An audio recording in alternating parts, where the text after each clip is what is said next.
Hello there and welcome wherever you are around the world. Good morning, good afternoon, good evening, good night if you've stayed up really late. Um, Thanks so much for joining us in the live stream of World Endangered Writing Day. We've had some extraordinary speakers and discussions and questions already. And we're really looking forward to the keynote event of today, which I need to give you a little bit of background to. So I started carving pieces of text in endangered alphabets or scripts in 2009, 2010.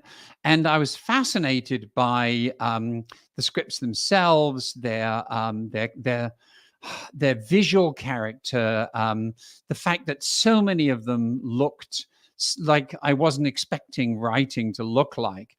And so I started researching them, and I was driven by curiosity, I think, mostly. And I didn't really get a full understanding of why endangered writing systems matter and why they matter in the big scheme of things, why they matter to the people who have been using them, until I went to Bangladesh in 2012. I was there doing some public health work, but I had already started work on the Endangered Alphabets Project. And I put out the word before I left saying, are there any endangered alphabets in Bangladesh? And Catherine Young was kind enough to get in touch with me and say yes, and even set up some connections. And so while I was in Dhaka, the capital, I met representatives of 3 different ethnic peoples from the Chittagong Hill Tracts, which is an upland area in southeastern Bangladesh. And some were Mro, some were Marma, and one was Chakma. And it was only by hearing their stories about what it was like to be part of a culture whose status was so marginalized and so discriminated against, and their language and especially their writing systems were so off the table that actually none of them could read or write their own scripts. And I was fortunate enough to get some pieces of writing in those scripts. I carved them, I put them up, and I got an email a little while later saying, my name is Maung Nyeu. I'm from the Chittagong Hill Tracts. I was amazed to come across your website, and I saw my language written on one of your carvings. If you're ever in Cambridge, I would love to meet you. And as it happened, I was in Cambridge the following week, and that's where I met Maung. And as he will tell you in the course of his presentation, he told me his story, and that really was what changed me from somebody who was intellectually curious to somebody who was committed and activist. And Maung and I then collaborated on a number of projects for several years. So I won't take up any more of his subject, but I will introduce my friend Maung, who has a story to tell that I think encapsulates and underlines everything that we are trying to do today and everything that the Endangered Alphabets Project is trying to do in general. So Maung, welcome to World Endangered Writing Day. Great to see you. We haven't seen each other now for a couple of years. Tell me how you're doing, and then tell me your story. I'm doing fine, thank you. It's great to see you too. So let me start with few words. Pundoji, Chibaile, Ju, Shal Kaham, Iron Maro. These are greetings in 5 indigenous languages of Chittagong Hill Tracts, Bangladesh. and this is my home too. So yes, I am happy to. I feel deeply honored and deeply humble for being invited to share a few words about World Endangered Writing Day. And you have been doing amazing work for the last decade, and if not more. And also, it is so wonderful to see um, scholars, practitioners, and also indigenous communities around the world who are sharing their work and their perspectives in this World Indigenous Endangered Writing Day. I hope this is continuous for many, many decades to come. And every year on January 23rd, we celebrate World Endangered Writing Day. And I will be happy to share. I prepared a few slides and will be happy to share if possible. Wonderful. Okay, great. And on the left and right side, you see two carvings. These are hand carvings in indigenous languages by none other than our gracious host, Tim Brookes. And these are the Chakma and Mro languages of Chittagong Hill Tracts. So let me start with the land acknowledgement. I acknowledge that the land on which Burman sits, where Tim and his team is the traditional and unceded territory of Abenaki, Mahican, and Pennacook peoples, and land on which Harvard University is located is the traditional and ancestral land of Massachusetts people, Wampanao, Nipmuc, and many groups. And my own homeland, Chittagong Hill Tracts of Bangladesh, is the ancestral land of Marma, Chakma, Tipra, Mro, Bom, Kumi, and other communities, a total over 13 indigenous communities of past and present generations. And these places have long served as sites of meeting and exchanging ideas among nations. We pay respect to these communities, past and present, and honor the land itself, which remains sacred to the indigenous peoples. So let me share a little bit of story, a historical background of this region where I come from. So British left India in 1947, and India and Pakistan became independent. So Pakistan is the green. On the western side, it is West Pakistan, and in the eastern side, it is East Pakistan. And the India is in the middle. Now, when Pakistan was created, the founder of Pakistan, Muhammad Ali Jinnah, says Urdu and only Urdu will be the national language of Pakistan. Anyone who tries to mislead you, really the enemy of Pakistan. Well, if you look at this map of West Pakistan and East Pakistan, there are hundreds of languages spoken in different colors in the West Pakistan, and also in the East Pakistan, there are Bangla, but besides Bangla, there are over 54 indigenous communities and languages spoken. Now, if we look at in 1947, population-wise, West Pakistan has 34 million, East Pakistan 42 million, and if we put both together as a one country, Bangla was spoken by 54.1%. Urdu, which is picked as a national language of Pakistan, was spoken by only 3.51%. So the question comes, why? And there are many reasons behind it, but you can see the Bengali population in Bangladesh. At the time it was East Pakistan, did not take it lightly, and they protested.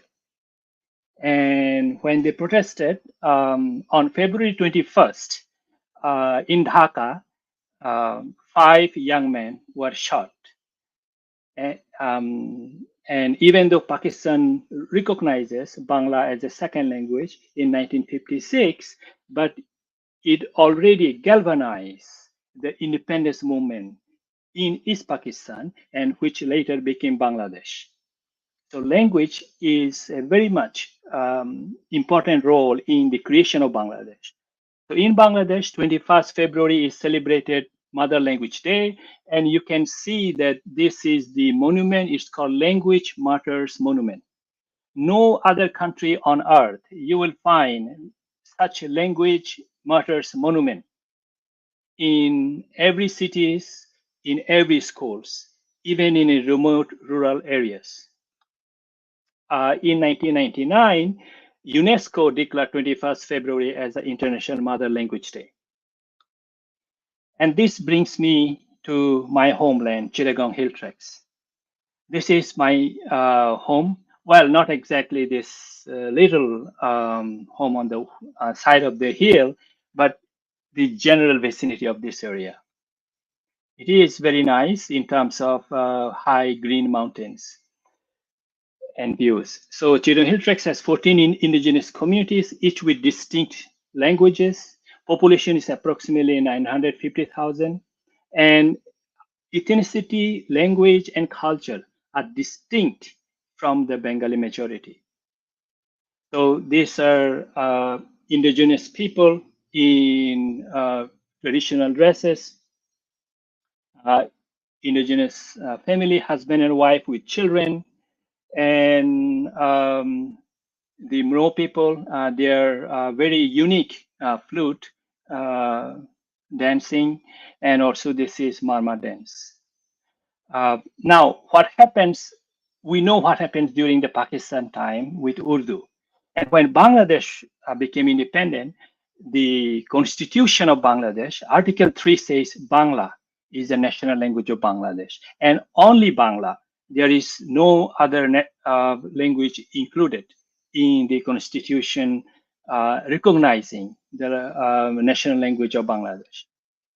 And one of the purpose behind this is that also the unity and solidarity of the Bengali nation, which derive its identity from its language and culture. Identity comes from language and culture, shall be the basis of Bengali nationalism. This is Article 9 of Bangladesh Constitution. So the indigenous leader at that time, a member of parliament, Amin Larma, says, "We are Bangladeshi, but not Bengali. We speak Bangla, but it is not our mother tongue." And when people started protesting, the region was militarized. In 1976, there are international organizations made some reports on unlawful killings and extrajudicial killing of Chittagong Hill Tracts area. And this is a particular case where when a Buddhist temple were burned down, the monk is trying to salvage the script. And I will come back later in the Q&A. What is the relationship between monk and manuscript? And in 1997, there was a peace treaty, and also it was signed between the indigenous people and Bangladesh government. However, the region remained militarized even to this day.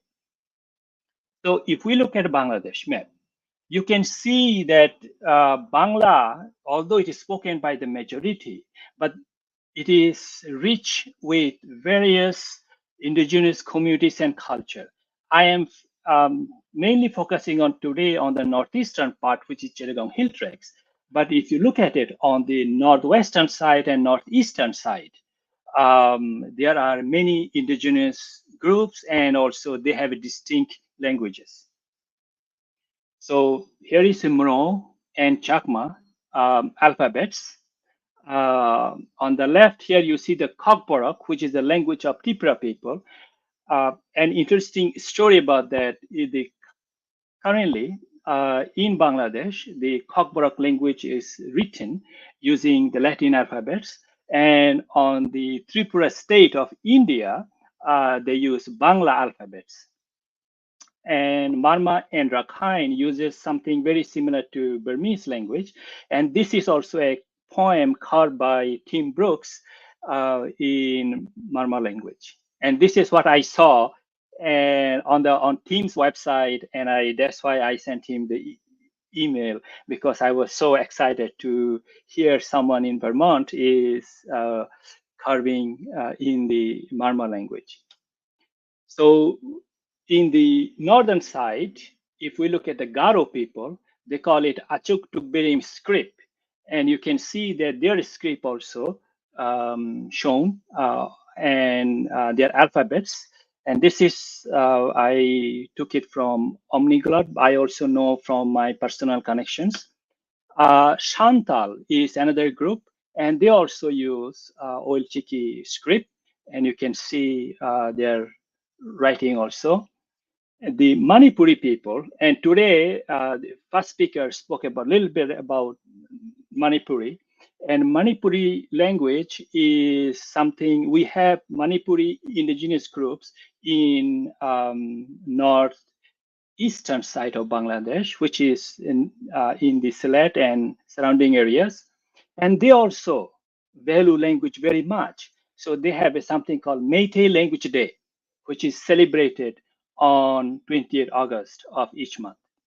And you can see this is Bangla writing and the Meitei writing at the top. What I found growing up is that there are many, there are very almost no opportunities for our indigenous students to learn to read and write in our mother tongue, even though we speak it at home. And today we have very few elders alive who can read and write fluently in indigenous languages of Jidong Hill Tracts. And every year I go home and I see that with the passing of each elders, I feel we lose a library of indigenous languages. These libraries are like old growth rainforest of the mind, indigenous knowledge and also ways of knowing and wisdoms that were accumulated and passed down over millennia. When I ask one of our elders what language means to her, and she says, language is not just for tool for communication. It is a voice through which our ancestors speak with us and through which our children make a meaning of the world around us. There is much within this way our elder see the value of the language. So today, many children drop out when they struggle. When they go to school, they start with Bangla. And so many children struggle because they exposed to Bangla when they first go to school, and the teachers are not given any particular training before they are posted in the indigenous community. So many children like this drop out in the first grade, second grade, and third grade. I will share a little bit of my experience. When I was 5.5, my mother told me one day that you will go to school. I was so excited. So, and on a cold January morning, she hold me on her hand and walked through a village path, and then took me to a school on top of a hill and said, be a good boy and listen to whatever the teachers say. I am not sure why I followed the first part, but on the second part, I tried to listen what the teacher says. So when we sat, teacher gave us some book, but I have no idea how to read, or even when the teacher speak, I could not understand. And after a while, teacher called my name, and I stood up, and the teacher gestured me to come to the front. When I went to the front, he gestured me to open my palm. So when I opened my palm like this, a cane came down. He gestured to open my left palm, and then cane came down. It went on a few more times. So that day, I walked home through the mountain path, crying all the way. And I came home and I told my mom, I don't want to go to school anymore. She says, no, no, no, you have to go to school. You have to study. You have to get education. When my father came back from work, he said, impossible. You must go back to school. So next day, when in the morning, my mother prepared for me something to eat as a breakfast and gave me a little bag where I put the books in. And I tried to eat the food, but I couldn't. And my mom said to me much later, she watched me from a distance and she saw that my head was down, looking at the plate, but I was not eating, and tears were falling drop by drop. So she took pity on me. She says, okay, you don't have to go to school today. So I didn't go to school that day, the next day, next month, or next year. I dropped out on the first day of the first grade. Unfortunately, many children drop out today in the Chittagong Hill Tracks, even now. So, long story short, I had the opportunity to come to study in Cambridge, Massachusetts. And we, in the Chittagong Hill Tracks, I started oral story project where our children interview their grandmothers because oral stories are very popular and engaging with children. And some grandmothers are much more popular than the other. So here is an example.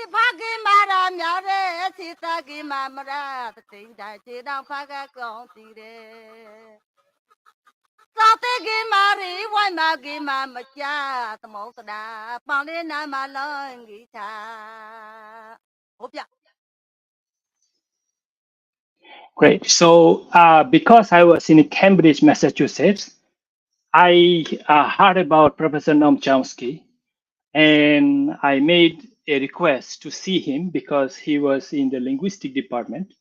And so currently he is now in Arizona, but at that time he was very nice, and I asked him for his advice about language revitalization among indigenous community, and he gave me some very good advice. So our children hear the stories and they come to the classroom and then share the stories. On the left-hand side, the boy is a little shy, so I asked the teacher to stand next to him. On the right-hand side, this fourth grade girl is fired up. She's ready to go. So they share their stories of an impromptu applause and delight of their classmates. And here is an example.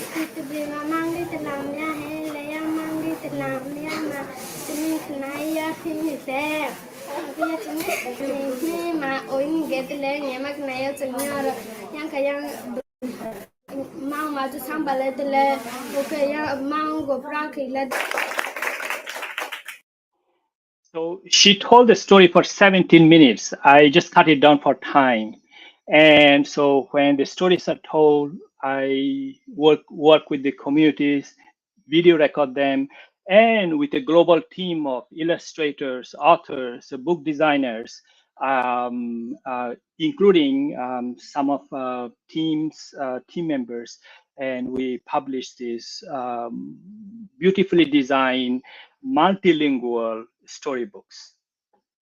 And here is an example of a storybook, 6 principles And also in these stories, the children can see their grandma, their communities, which are not often represented in the government published textbooks. Here is another one, Princess Monori and the anthology Voices of Trees. Then we also publish a children's picture dictionary. And you can see here, there are 6 languages. This is rare in the context of dictionary, where we have a 6-language dictionary and 4 of them are indigenous languages. So, and also we included the materials, contents that are familiar to the children. So you can see here on the left hand side, it is Chakma and Kokborok written in Latin script, Marma and Moro, and also Bangla and English at the bottom. And then we started a school where the children learn to write in their mother tongue. And this is important because since 1947, learning in the indigenous languages was not possible in school. It is either Urdu when Pakistan started and then Bangla.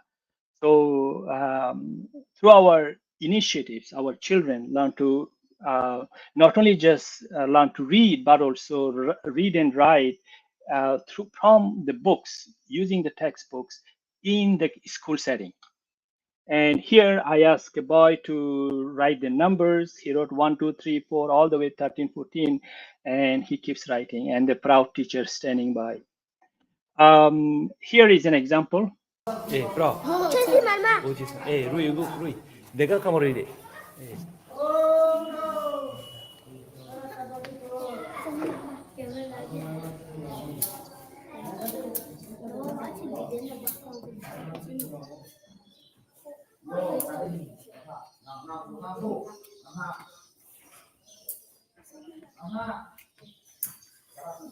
The significance of this, that these boys' parents do not know how to read and write in our language. His grandmother also do not know how to read and write because they didn't have the opportunity to learn in school. But we started a program where they are learning to read and write. He wrote his name. So, okay. So, and then also for the school setting, from say up to the secondary school grades, we design curriculum based on these stories. For example, our children learn how to do some peer discussion on the story content, some other group discussion. They are very much interested in role play. So this is a role play and highly engaging. And then also they present what they have learned from the stories, moral and ethical values or indigenous wisdom, and they share this through these stories. And I, being an academic myself, we measure academic outcome. But for the sake of time, I will just say a few things and then move on. We'll be happy to answer more. So we saw it improves students' writing. It is very high on student engagement. And also, these stories are not just for entertainment purposes. The stories are being told and retold by generation of grandmothers because it teaches us how to be a good human being in our society. So they learn about moral and ethical values. They also learn about preserving nature and environmental sustainability. So here is a story of Boga Lake. Boga Lake is one of the lake in Bandarban, the highest elevation lake in Bangladesh, and how it was created, and it's the story of a dragon. So children learn about how to respect elders and also paying attention to all the living beings around us. This is in the Chittagong Hill Tracks. We do not kill dolphin. We have river dolphin. So this is a story about why indigenous people should not kill river dolphin. And also we have the knowledge of medicinal plants. So this is a story about leaf from heaven. The it is based on a leaf of a medicinal plant. It tells a story about the leaf has a magical power. My grandma told me the story. So because the leaf is a little bitter, but she says this has magical power. She told me the story of the horse, they can fly. So it worked for me at that time. So I think, but it is officially known as Centralia asiatica, and also in Bangla, it is called Thankunipata, which has a leaf, is like a horse hoof. That's why it is called horse hoof leaf. In the Chittagong Hill Tracts, the scientists found that there are over 190 medicinal plants, and also 60 different common diseases are treated. Much of this information is passed down through indigenous languages and through indigenous writings. This is a story about the role of compassion and respect for each living being. So, importance of a mongoose, importance of snake, and many, many others. What I found that after starting this program for a few years, probably after 5 or 6 years, and I started seeing the community are taking the initiative. So this is a death anniversary of a very well-respected Buddhist monk. But if you see carefully where the arrow is here, it is written in Bangla and then English and then as well as in Chakma language. So that means that sociolinguists will say the social elevation of a language improves children's motivation of learning the language. So, and this is from 2021. I was happily surprised that they are having an indigenous film festival. And you can see the first one is Mro, and then also there are other languages, Chakma, Marma, and Kokborok in it. In the Chittagong Hill Tracts, the groups, there are groups coming from Dhaka, and these are the business groups.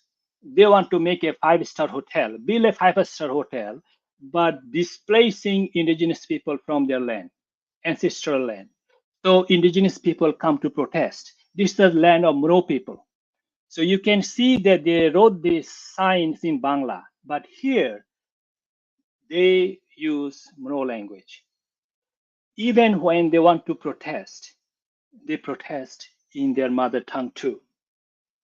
So this is a student newsletters in Chakma language.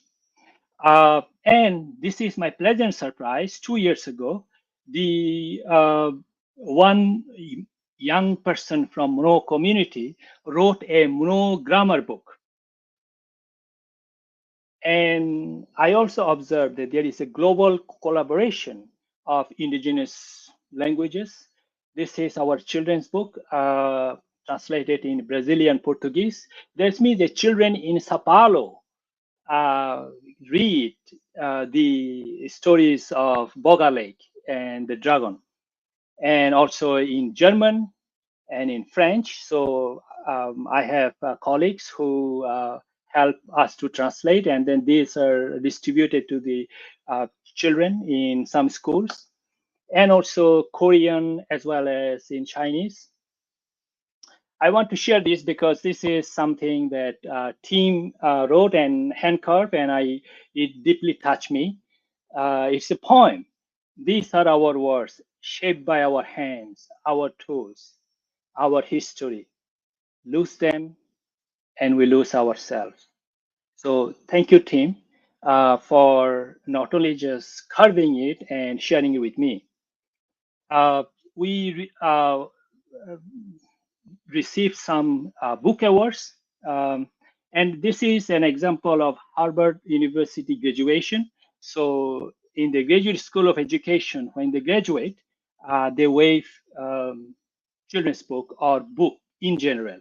So you can see this entire row of newly doctorate. They are waiving the children's book of Chittagong Hill Tracts.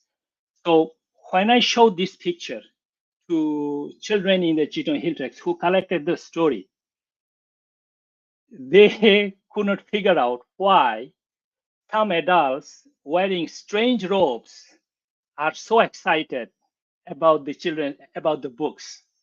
So, like them. So they like their books, but they were not sure why these adults are so excited about their books.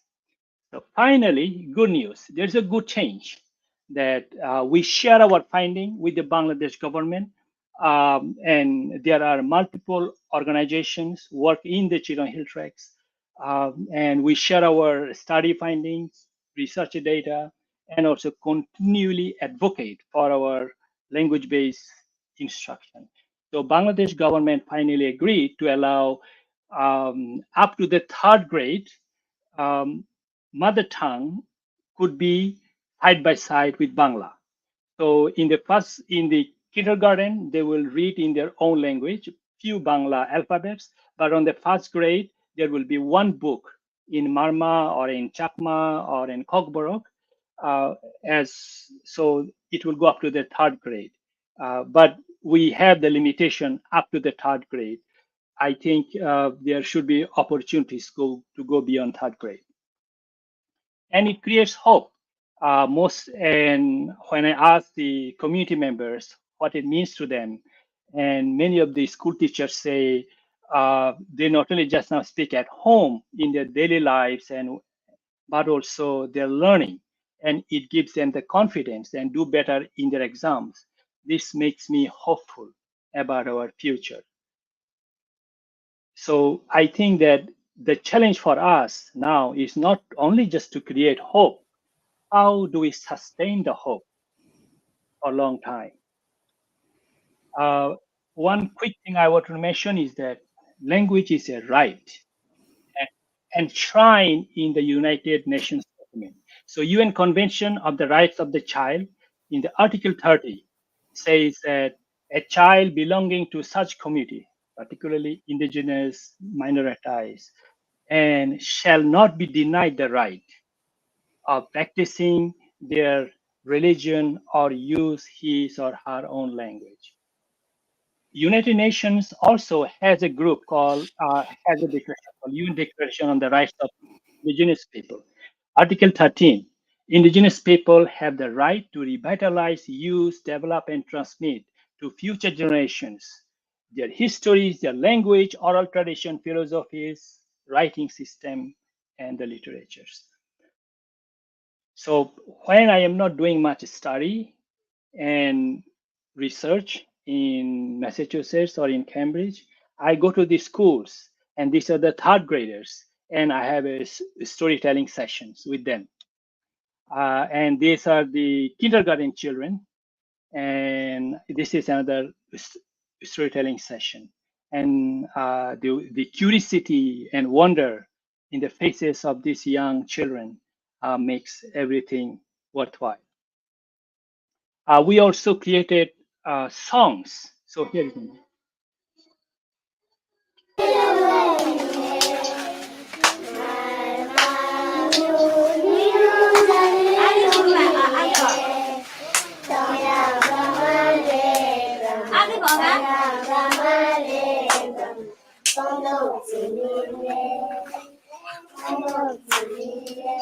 So they're singing in their mother tongue, they're dancing, and also they're learning.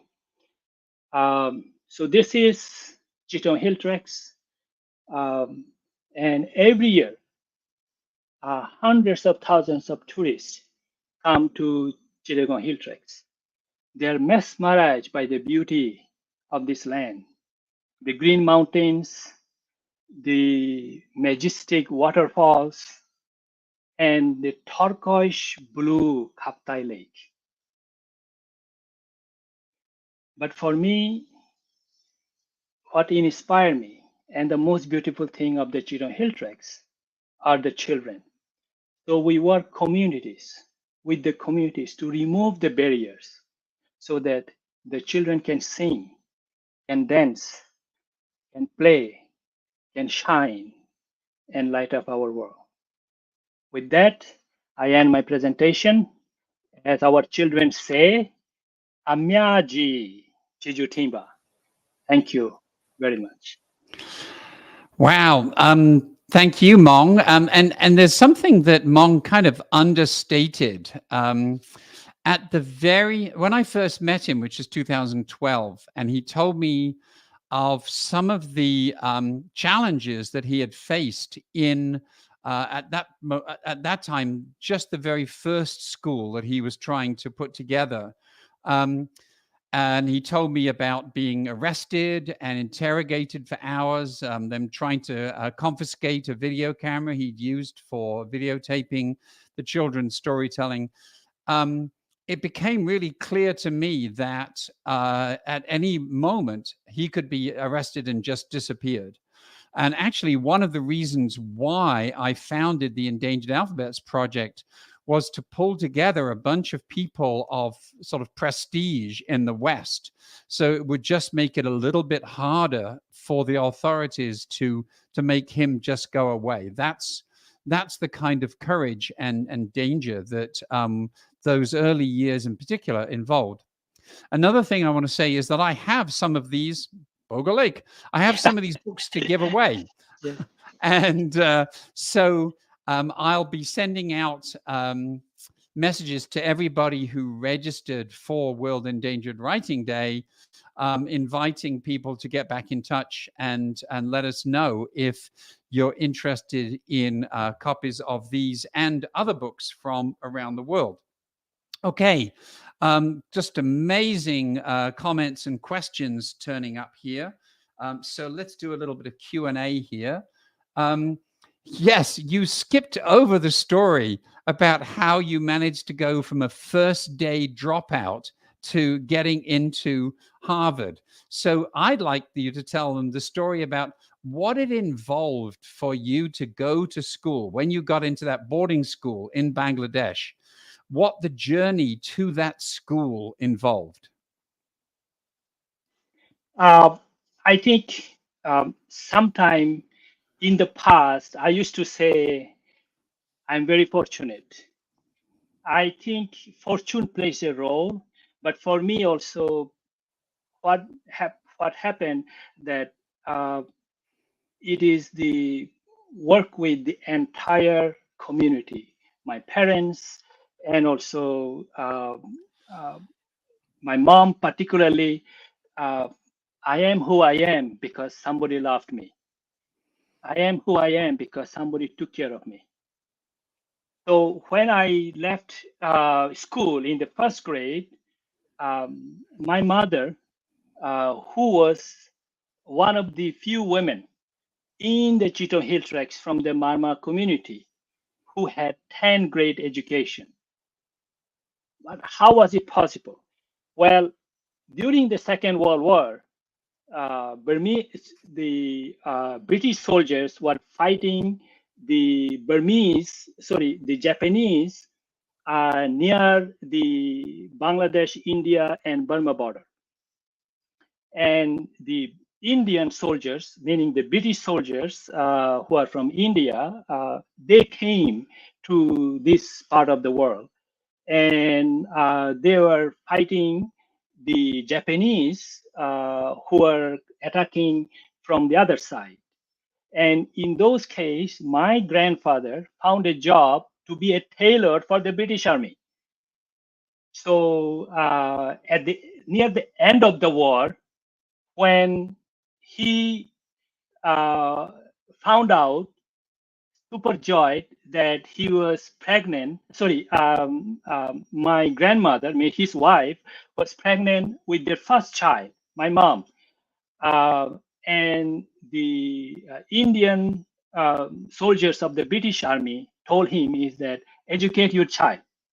I come here to this place because I had education, so make sure that your child gets an education. And they gave some ways to connect with schools and so on. So my grandfather was very much keen to put my mom to school from the very early on. So when my mom finished her 10th grade, she's the one of the 3 Marma women in the entire Chittagong Hill Tracts. And so my mom told me that you don't have to go to school today, but she did not say you don't have to study. So she homeschooled me for the next 3 years. And then by the time I reached on the 4th grade, my mom felt comfortable enough that he knows enough Bangla now. At least he will understand what the teacher asked. So that's when I went back to school in the 4th grade. And then also subsequently, I had the opportunities to go to boarding school. And for many people, learning a language could be motivation because they want to go to higher study. They want to say make a good earning or have a good job. But when I was growing up in the Chino Hill Tracts, in a militarized zone, when you are a young man of 15, 16, 17-year-old, you may get picked up any day. So motivation for me is not that I wanted to be a highly educated person at that time. I wanted to find a place where I can save my life. In fact, there are similar stories during the Second World War. The American soldiers who will be parachuted behind the German line, they were given 6 months training in German language, and they learned it very fast. Why? Because they knew if they cannot speak German and landed behind the German line, they will be shot. So there are different ways that motivation plays a role. For me, it is more of a uh, not to get shot or not to get picked up in that setting. So that drove me much. But I had help of many, many people. And tell people your journey to the boarding school. How did you get there? Well, long story short, after my 10th grade, I wanted to study, but I did not want to study in the Chino Hill Tracts because I knew it is somewhat risky. So I applied. One day I saw in the newspaper an ad that says that this boarding school has the admissions open. So I asked my father money, and he said there is not enough, but he gave me some based on what he had at that time. And I took the money and I left. When my father came home, and my mom realized that I was gone, my mom asked my father, "How much money did you give him?" And they realized that there is not enough money for me to come back after doing the admission test and coming back to school. So my mom was very angry with my father, why he let me go like this. And my father said, no, he wanted to go.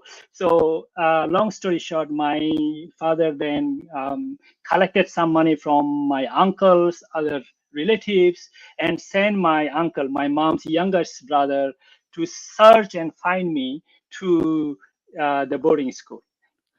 And to get to the boarding school, you had to walk through the jungle, and then you had to get a boat, and then you told me the sequence. Well, in those days, the communication is not as improved now in the Hill Trek. So you have to take a boat, and then you cross, and then you take a rickshaw or taxi, and then you take a bus. But then when you take a one bus, it takes you to the one city. But boarding school is in a different city. So you take another bus, and then you go there, and you don't know where you want to stay at night because you know nobody here. So so that was very challenging. But I think that after I took when I went to the school in the morning for the test, the principal asked me, why are you here? Who are you? I said, I'm from Chittagong. I want to take an admission test. Say, you are late for 10 minutes, but I will let you take the test. So I took the test, and then I realized that I don't have enough money to go home. So And fortune have it, I think that it is when I was coming back after the admission test, I suddenly hear someone calling my name. And this is my uncle in a rickshaw. He was searching for me. And then when I came home, after a month, I get a note from the school is that I get accepted. So I was very happy to go to school. And my father looked at this admission letter. He's saying, you don't have enough to go to school because this is a prestigious boarding school that costs a lot of money. So I said, I am one of your 4 children. So give me whatever you can, my part. So then he said, okay, if I sell all the land we have and our land that we cultivate, but also land that we have as a house, if we sell all the land, still it will not pay for your 6 months of cost in the boarding school. And then it dawned on me that I could not go. So I was somewhat sad. But after another month or so, because I told them that I could not attend, and then they sent me another letter. In the admission test, you score the first, and we are giving you the scholarship to come back to come here and study. That's amazing. While we're passing through this, I actually just want to give a couple of items of credit. So if you look in Dragon Lake or Boga Lake and you look under book design, the book design is by Alec Julian, who is our senior executive line producer for this stream.